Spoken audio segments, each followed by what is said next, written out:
U.S. trade deficit drops to $43.1 billion in May. Washington, AP. The U.S. trade deficit dropped in May to the lowest level in 19 months as U.S. exports rose to a record level.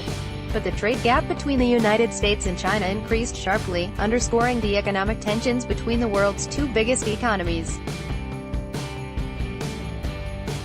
The Commerce Department said Friday that the May trade deficit, the difference between what America sells and what it buys in foreign markets, fell 6.6% to $43.1 billion. It was the smallest imbalance since October 2016. Ad choice advertising and Red invented by Teads. Exports climbed 1.9% to a record $215.3 billion. Imports were up a smaller 0.4% to $258.4 billion. The United States imposed penalty tariffs on $34 billion in Chinese goods Friday.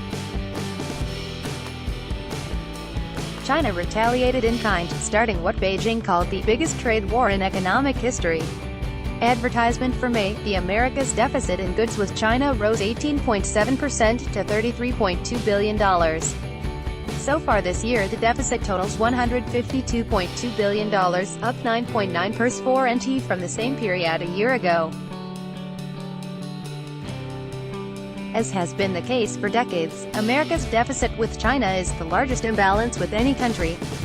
During the 2016 presidential campaign, President Donald Trump repeatedly attacked America's trade deficits, contending they were the result of inept U.S. negotiators striking bad deals.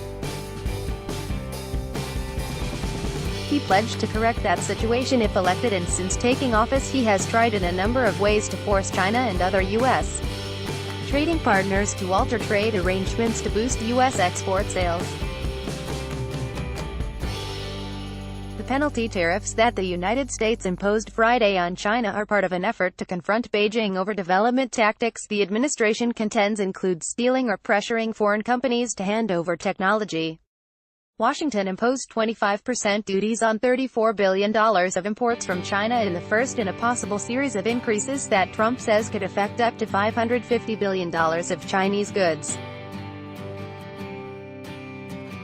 China announced that its retaliatory tariffs had also taken effect. The Communist Party newspaper People's Daily said they were imposed on a $34 billion list of goods issued that included soybeans, pork and electric vehicles. Washington has ignited the biggest trade war in economic history, China's Commerce Ministry said in a printed statement. Advertisement for U.S. trade reports said that the rise in American exports to an all-time high included a near doubling in exports of soybeans, apparently an effort by farmers to get shipments to China before the tariffs took effect. In addition to the battle with China over technology, the administration has imposed penalty tariffs on China and other countries in an effort to protect U.S. producers of steel and aluminum. Trump has vowed to bring down America's massive deficits, which he blames on bad trade agreements and abusive practices by U.S. trading partners. In addition to a jump in exports of soybeans in May, sales of commercial airplanes and industrial engines also rose. On the import side, imports of telecommunications equipment and computers saw big gains. The United States ran a $22.7 billion surplus in May in the trade of services such as education and banking. But that was offset by a $65.8 billion deficit in the trade of goods. By Taboola sponsored links promoted links. You may like the Straits Timesman whose body odor diverted plane has Steve Straits Times Undo Hamaway 15 awesome Thailand villas cheaper than a Singapore taxi ride Hamaway Unda. New paper Singaporean cyclist killed in Thailand. New paper Undwa fashionable sexiest camo wedding dresses fantasy according to Manufashionable Inda Stanford American International School 6 tips on moving to your new home in Singapore. Stanford American International School Undo enjoy compare best credit cards in Singapore, compare today, enjoy compare Undo.